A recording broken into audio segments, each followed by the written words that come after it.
Hello दोस्तों, नमस्कार। हमारे जितने भी ईपीएस 95 पेंशनर्स भाई बंधु हैं, आप सबका हमारे नए वीडियो में स्वागत है। दोस्तों, आज मोस्टली हम लोग 4 टॉपिकों के ऊपर बात करने वाले हैं और चारों के चारों टॉपिक बहुत ही महत्वपूर्ण है। यानी कि जितने भी हमारे ईपीएस 95 पेंशन धारक हैं, आप सभी को इन टॉपिकों के बारे में विस्तृत तरीके से जानना होगा। चलिए दोस्तों, हम अपने वीडियो को शुरू करते हैं। हमारी वीडियो में ज़्यादा घुमाव नहीं होता है, ज़्यादा इधर उधर की बातें नहीं होते हैं। फेस टू फेस और फैक्ट के साथ में आप तक सही जानकारी पहुंचा दी जाती है सही समय पे। आइए दोस्तों, आज हम लोग जानते हैं कि आज की डेट की जो मुख्यतः जो प्रमुख 4 अपडेट हैं वो कौन कौन से अपडेट हैं और किसके किसके ऊपर हम लोग बात करने वाले हैं। जो सबसे पहले कि पेंशन फार्मूला जो भी सामने निकल के आया है, पेंशन फार्मूले पे ऑलरेडी मैंने वीडियो बनाया है, उसके ऊपर भी मैं वीडियो बना दूंगा। लेकिन फिलहाल मैं आपको बता दूं कि जो पेंशन फार्मूला निकल के आया है, तो क्या वही पेंशन फार्मूला फाइनल होगा या उस पर किसी भी प्रकार का कोई और बदलाव किया जाएगा, तो मैं इसी के ऊपर आज डिस्कस करूंगा। दूसरे नंबर पे है माननीय श्री रघुनाथन जी, जो केंद्रीय न्यासी बोर्ड के नियोक्ताओं के जो तो उनका प्रतिनिधित्व करते हैं, उनके द्वारा क्या स्टेटमेंट दिया गया है ये भी मैं आपको बताऊंगा, और एक्सटेंशन के बारे में। साथ ही साथ में माननीय प्रधानमंत्री जी को जो पत्र लिखा गया है उसका क्या असर ईपीएस 95 पेंशन धारकों के ऊपर देखने को मिलेगा, यानी कि कब तक में पेंशन में वृद्धि की जाएगी। साथ ही साथ में एमएलए साहब को भी पत्र लिखा गया है, जिसके ऊपर ऑलरेडी मैंने वीडियो डाल दी है, उसका असर क्या हो रहा है ये भी देखेंगे। साथ ही साथ में अभी वर्तमान समय में ईपीएस 95 पेंशन धारकों की पेंशन वृद्धि को लेकर क्या अपडेट सामने निकल के आ रही है, उसके ऊपर भी हम लोग जानने की कोशिश करेंगे। चलिए दोस्तों, हम अपने वीडियो को शुरू करते हैं, देर बिल्कुल न करते हुए वीडियो में फटाफट से आपको सही जानकारी पहुंचाता हूं अब तक।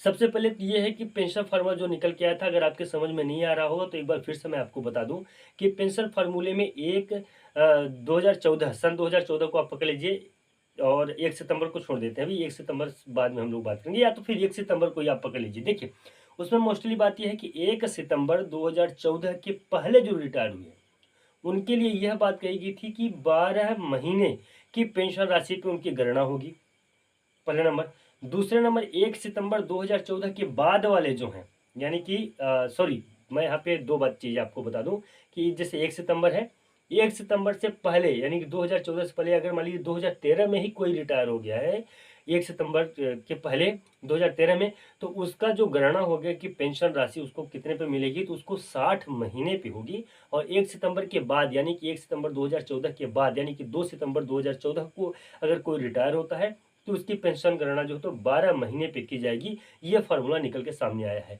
इस फार्मूले में भी बदलाव करने की आवश्यकता है, क्योंकि एक ही समय अगर मान लीजिए 1 सितंबर को छोड़ दीजिए, 1 सितंबर से मात्र एक दिन पीछे की अगर बात करें तो उनके साथ, और 2 सितंबर की अगर हम बात करें तो 2 सितंबर वाले को दूसरा फार्मूला, यानी कि 2 दिन के ही अंदर में दो दो फार्मूले हो जाएंगे।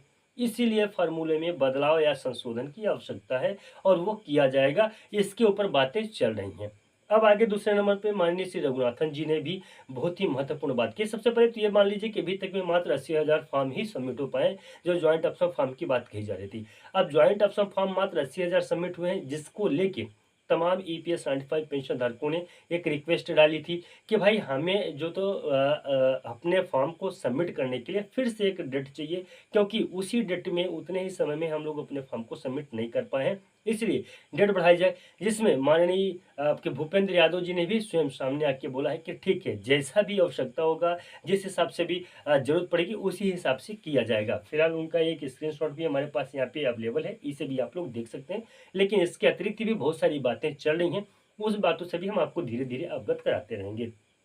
अब आगे हम आते हैं माननीय प्रधानमंत्री जी को जो पत्र लिखा गया, उस पत्र के माध्यम से ईपीएस 95 पेंशन धारकों ने अपनी समस्या उनसे बताई थी।